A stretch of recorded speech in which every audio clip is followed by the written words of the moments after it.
So guys, we're back here with another This Week in Destiny breakdown video, and this one we get a full preview of the exotic class items, how to unlock them and what perks they'll have access to. Also get a reminder of an exotic mission returning to the game next week, as well as expansions being free for everyone alongside the currently available seasons.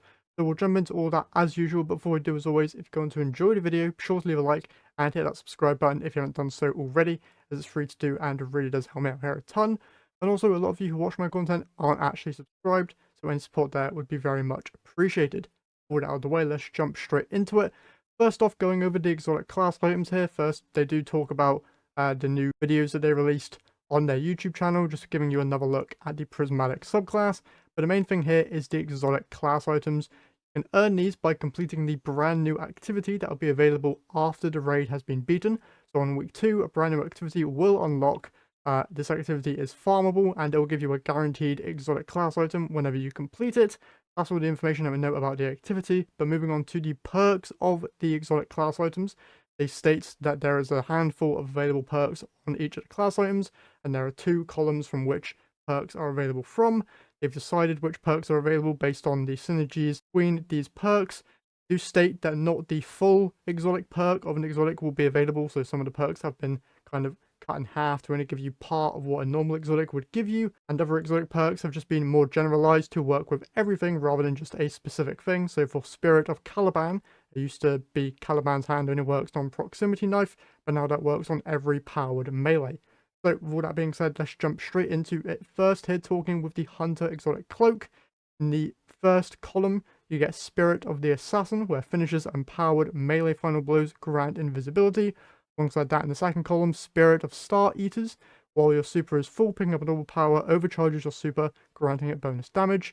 Then Spirit of Inmost Light, using an ability, empowers the other 2 abilities, granting them improved energy regeneration.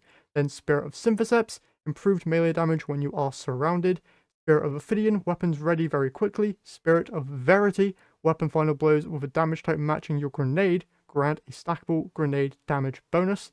Next up, Spirit of the Dragon, using your class ability reloads all weapons and increases weapon handling speed for a brief time.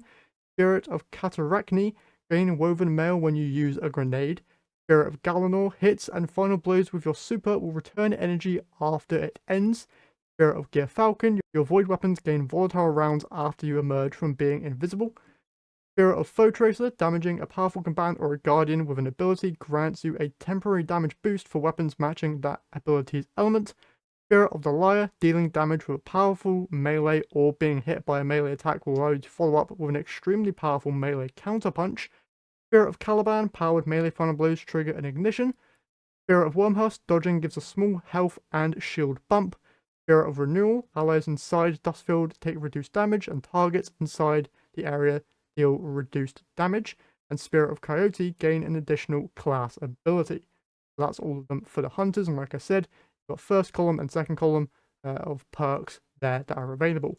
Moving on to the Titan, you have the similar to the Hunter, Spirit of Assassin, Star Eater, Inmost Light, Synthoceps, Spirit of Ophidian, and Verity. Then you've also got Spirit of Severance, where powered melee or finisher final blows unleash a damaging explosion. Spirit of Contact, damaging a target with a powered melee causes all enemies to suffer lightning strikes and become jolted. Spirit of Hoarfrost, your barricade becomes a wall of stasis crystals that slow targets when created. Spirit of Scars, final blows with weapons that damage type matching your super's element create a burst of healing around you that grants allies restoration.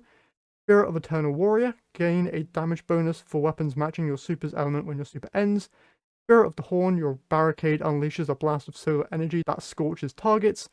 Spirit of the Abiant, improved Draeger's Lash. Draeger's Lash projectiles track targets more aggressively and travel further.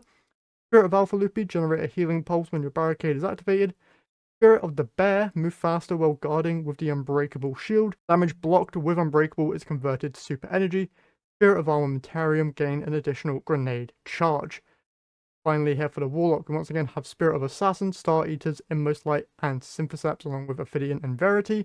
Then we've also got Spirit of the Stag. Your Rift provides damage reduction to allied guardians standing in it. Spirit of Vesper, Rifts periodically release arc shockwaves. Spirit of Filaments, casting an empowering rift will grant you Devour. Spirit of Harmony, final blows with weapons that have a damage type matching your super's element will grant you super energy. Spirit of Necrotic, damaging combatants with your melee poisons them, defeating a poison enemy spreads the condition. Spirit of Starfire, grenades recharge from empowered weapon damage, empowered weapon final blows granting more energy.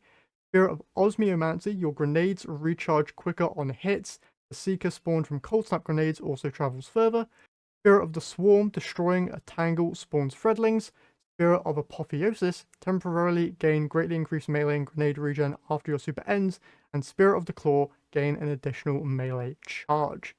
Now, all of these exotic class item perks only work when Prismatic is equipped, so don't worry about having to use these class items with other actual subclasses. And yeah, that's everything for the exotic class items. Leave your thoughts on them in the comment section down below. You can also find a link to this in the description to go over all of those exotic perks and read up more about them if you wish. But moving on from there, obviously got a new boss in Pantheon being Oryx, so best of luck going into that. Now we talk about the deep sight weapons that are available for everyone to go and obtain. So from now until the release of the final shape, you can pretty much get very easy red borders by just completing the seasonal activities within each of the seasons. So for Season of Defiance, that is Defiant Battlegrounds or Mission Avalon. For Season of the Deep, Deep Dives and Salvage. Season of the Wish, you've got Summoning, Pools and Savathûn Spire.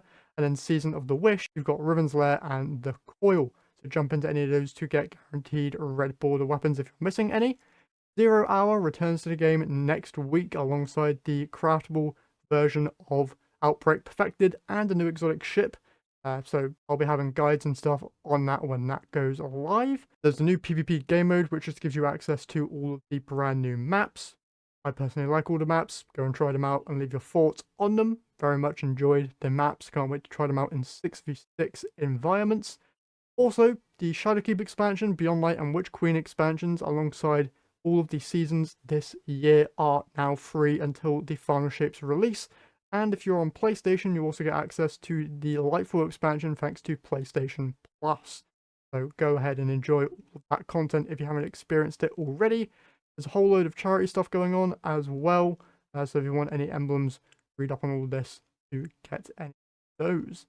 And yeah, that's it for this week. Next week, we get a little tease here that we'll be getting a weapon balance patch preview in a Wednesday article. So be sure to stick around to find out any information that comes out of that. And that is everything that I have here for today. So if you've enjoyed as always, leave a like, subscribe, and I'll catch you guys in the next one.